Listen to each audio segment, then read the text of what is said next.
अभी तक जो वर्चस्व आरएसएस की उस सोच का था जिसमें ब्राह्मणिज्म लौट चलता था, उसको आरएसएस खारिज कर दे। क्यों? सत्ता का दबाव है, सत्ता की जरूरत है। और यहां पर एक सवाल और बड़ा महत्वपूर्ण हो जाता है, तो क्या यह एक सत्ता के लिए मशीन के तौर पर आरएसएस को अब काम करना है? और सत्ता अपने तौर पर उस पूरे एजेंडे को, चूंकि प्रधानमंत्री भी कभी प्रचारक रह चुके हैं, 1967 में प्रचारक हो गए थे, अब जब प्रचारक के तौर पर उनकी पूरी ट्रेनिंग है और वो सबसे सीनियर हैं, तो फिर ऐसे में वह तो संघ का ही काम करेंगे। तो संघ और बीजेपी यानी सरकार की नीतियां और संघ की सोच, इन दोनों के बीच कोई अंतर ना मानिए और इसी लिहाज से आप चलना शुरू कर दीजिए। और दूसरी दृष्टि यह है कि जब जब हम कमजोर हो, जो 2024 के मद्देनजर कहीं नजर आ रहा है कि अलग अलग प्रांतों में, चाहे वो बिहार हो, चाहे वो बंगाल हो, चाहे उड़ीसा में खड़े नवीन पटनायक हो, चाहे आंध्र प्रदेश में जगन रेड्डी हो, चाहे तमिलनाडु में बीजेपी की मौजूदगी ना हो, या फिर केरल के भीतर ना हो, तो वहां पर 6000 शाखाएं क्या करेंगी जो केरल में मौजूद है। उत्तर प्रदेश के भीतर 8500 शाखाएं अब क्या करेंगी। 4000 से ज्यादा शाखाएं बिहार में क्या करेगी। 1680 शाखाएं वेस्ट बंगाल में क्या करेगी। उनका काम ही यही है कि मौजूदा वक्त में प्रचारक नरेंद्र मोदी की सत्ता केंद्र में किस तरीके से बरकरार रहे, और जो सोच सरकार की है वही सोच की एक प्रतिछाया तो आरएसएस के भीतर है, तो वो अपने आप को अलग क्यों देखती है। अब तो वह साथ जुड़ के काम करे। तो पहला सवाल, क्या आरएसएस को हड़प लिया गया या उसकी जरूरत और उसकी उपयोगिता खत्म हो गई। लेकिन उसके आगे की परिस्थिति में आइए, क्योंकि संघ को लेकर जो सोच अभी तक राजनीतिक सत्ताओं की रही, उसमें जाहिर तौर पर संघ ने जो स्वदेशी जागरण मंच को जन्म दिया, जो किसान संघ को जन्म दिया, जो भारतीय मजदूर संघ को जन्म दिया, जो बजरंग दल बनाया, जो विश्व हिंदू परिषद बनाया, जो तमाम एक पूरी की पूरी फहरिस्त है, वनवासी कल्याण आश्रम बनाया, लघु उद्योग भारती बनाया, और यहां तक कि मुस्लिम राष्ट्रीय मंच भी तो बनाया। कहां पर संघ सिर्फ चिंतन करता रहा और कहां पर सत्ता ने चीजें इंप्लीमेंट कर दी। अब इसमें समझना यह है कि 100 बरस का जब संघ हो रहा है, तो इसके पदाधिकारियों की उम्र भी बीतती चली जा रही है, यानी एवरेज निकालिएगा तो ये 60 बरस से ज्यादा के हैं। अब जो नए पदाधिकारी आए, वो जाहिर तौर पर शेड्यूल कास्ट के हों, शेड्यूल ट्राइब के हों, आदिवासी हों, दलित समाज से हों, पिछड़े तबके से हों, और वो युवा हों, 50 से कम के हों, क्योंकि भारत के भीतर में 60-65% आबादी जो है वो तो 35 की उम्र की कम है। तो एक बड़े अनुभवी तौर पर संघ की मौजूदगी को भीतर ढांचागत परिवर्तन सत्ता के अनुकूल करना है, और सत्ता अपने तौर पर यह काम कर रही है। राष्ट्रपति आदिवासी हो सकती हैं, तो इस देश के भीतर में सर संघ चालक आदिवासी समाज से क्यों नहीं आ सकते हैं। यह सवाल नहीं है, बल्कि उस दिशा में बढ़ते हुए कदम है, यानी यह कोई हाइपोथेटिकल स्थिति नहीं है। इसी परिस्थिति में संघ को अपने आप को राजनीतिक कैडर के तौर पर खड़ा करना है, और अगर यह संकट लगातार गहरा रहा है, इतने विस्तार के बाद भी उसके तमाम ऑर्गेनाइजेशन कोई काम नहीं कर रहे हैं, तो फिर वो समझे कि शाखाओं की संख्या 68,651 है, और इस देश के लगभग 42,000 जगहों पर यह शाखाएं लगती हैं। जिन 42,000 जगहों पर शाखाओं की मौजूदगी है, वहां पर इस देश के भीतर में लगभग 75 लोकसभा की सीट ऐसी है जहां बीजेपी हार गई। क्यों हार गई बीजेपी वहां पर? कुछ जगहों पर दूसरे नंबर, हारने का मतलब है वो बिल्कुल गायब, पहले और दूसरे नंबर पर नहीं, 75 ऐसी सीटें हैं। और जिन जगहों पर ये शाखाएं लगती हैं, उन जगहों पर लगभग 62 सीट ऐसी है जहां पर दूसरे नंबर पर रही। ऐसा क्यों हुआ? इन परिस्थितियों को अब समझना इसलिए है क्योंकि 2024 के चुनाव से पहले संघ अपने टॉप लीडरशिप में भी परिवर्तन की दिशा में लाए और सत्तानुकूल परिस्थितियों को लेकर आए। क्योंकि आज की तारीख में संघ को टारगेट पर लेने वाले राजनेताओं को भी हम सम्मान देते हैं। उस सम्मान की दृष्टि में जो श्रद्धांजलि आज अर्पित की गई, उसमें मुलायम सिंह यादव का भी नाम है, उसमें शरद यादव का भी नाम है, उसमें शांति भूषण जी का भी नाम है। यानी 1400 संघ प्रतिनिधियों की मौजूदगी में संघ अब राजनीतिक तौर पर इस एहसास को परोसना चाहता है कि कोई गिला शिकवा नहीं होना चाहिए, सत्ता रहेगी तो ही आप रहेंगे। यह मैसेज साफ हो चला है।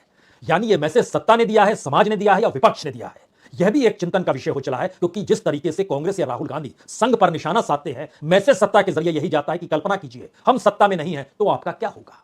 और संघ के भीतर का डर सत्ता को बनाए रखने को मजबूर हो जाता है। उस सत्ता की दृष्टि चाहे विदेशी निवेश पर हो, विदेशी पूंजी पर टिकी हो, जिन एस्पेक्ट में इससे पहले प्रतिनिधि सभा जो सवाल खड़ा कर सकी थी, उस सवाल के ठीक उलट की परिस्थितियां, चाहे वो विदेश नीति हो, चाहे वो अर्थनीति हो, चाहे इस देश में जातियों को लेकर बनते समीकरण हो, चाहे शिक्षा के भीतर विदेशी शिक्षा का आदमी आगमन हो चला हो, चाहे पश्चिमी सभ्यता पूरे तरीके से पूंजी के तौर पर इस देश में इन्वेस्ट करने को तैयार हो, सारे रास्ते खोल दिए गए। क्योंकि आधुनिकीकरण इसी को कहते हैं, या सत्ता में बरकरार रखने की परिस्थिति में कुछ कांग्रेसीकरण आपका भी होना होगा, यह भी पाठ पढ़ाया गया। कुछ कॉर्पोरेटाइजेशन आपका भी होना होगा, यह भी पाठ पढ़ाया गया। और होते होते कांग्रेस के कॉर्पोरेटरीकरण से आगे बीजेपी यानी मोदी सत्ता निकल गई।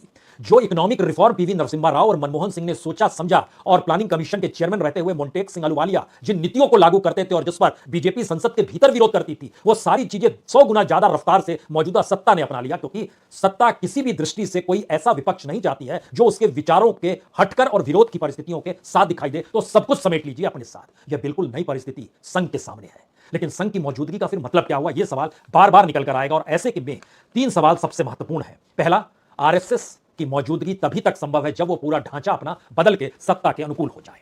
दूसरा, सत्ता की जहां जहां कमजोरियां हैं वो जातीय राजनीति को साधने के तौर पर हो या मुस्लिमों को उन जगहों पर साथ लेने के तौर पर हो, तो संघ को उन जगहों पर अब सीधे तौर पर साथ जोड़ना है और खास तौर से महिलाओं को अब साथ जोड़ने की प्रक्रिया में सबको खड़े होना होगा, क्योंकि एक वोट बैंक के तौर पर महिलाओं की भारत में मौजूदगी बड़ी मायने रखती है। वो सिर्फ परिवार चलाती नहीं है बल्कि विचार के तौर पर भी प्रभावित करती है परिवार को।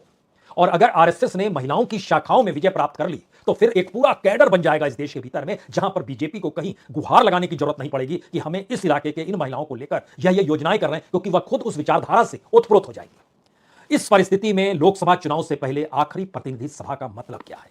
उसका मतलब बहुत साफ है। इस देश के भीतर में लगभग 68,000 शाखाओं में, खासतौर से अब हर शाखा, चाहे महाराष्ट्र के भीतर लगभग 4,500 शाखाएं, उत्तर प्रदेश में लगभग 8,500 शाखाएं, बिहार के भीतर में लगभग 3,500-4,000 के भीतर शाखाएं, राजस्थान के भीतर में लगभग 5,000 शाखाएं, तमिलनाडु के भीतर 2,500 शाखाएं, पश्चिम बंगाल के भीतर लगभग 1,500 से ज्यादा शाखाएं और जम्मू कश्मीर के भीतर लगभग 500, 600, 700 शाखाएं।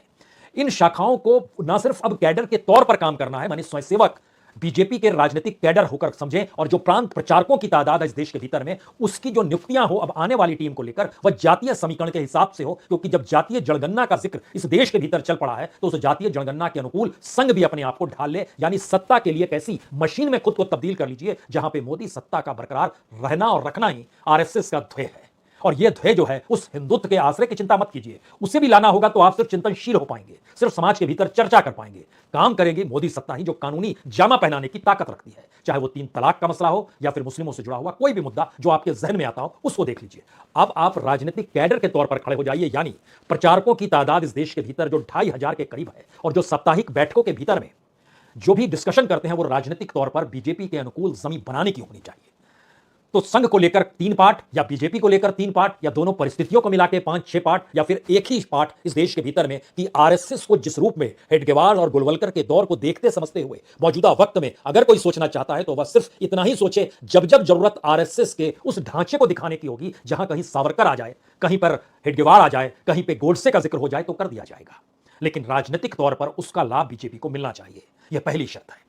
दूसरी परिस्थिति, जिस विचारधारा का जिक्र है वो विचारधारा सत्ता में समाहित है और सत्ता ही उस विचारधारा को लेकर चल रही है, तो सत्ता के अनुकूल हो जाइए तो खुद हिंदुत्व की सोच भी कानूनी जामा के साथ सत्ता ही ले आएगी। यह पार्ट कहां नहीं गया, यह एक इंटरनल पार्ट है जिसका मैसेज यह है कि अब संघ का कोई मतलब नहीं है। जो 2014 से पहले जो काम आप किया करते थे अब उसका कोई मतलब नहीं है, क्योंकि चुनाव जीतना पहला और आखिरी लक्ष्य अगर स्वयंसेवकों का हो जाए तो भारत की राजनीति के भीतर प्रचारक की सत्ता हमेशा से रहेगी। इस पाठ के आश्रय अगले 3 दिनों तक आरएसएस की राष्ट्रीय प्रतिनिधि सभा जो पानीपत में चल रही है उस पर नजर रखिए, निकलता है कुछ या नहीं निकलता है, सब कुछ साइलेंट रहता है या नहीं रहता है, और उस पर से आपको कुछ ना मिले तो उसके बाद देश के अलग अलग प्रांतों में स्वयंसेवक और शाखाओं की सक्रियता के साथ बीजेपी की राजनीति के पाठ को देखना, सुनना, परखना शुरू कर दीजिए। बहुत बहुत शुक्रिया, बहुत बहुत शुक्रिया।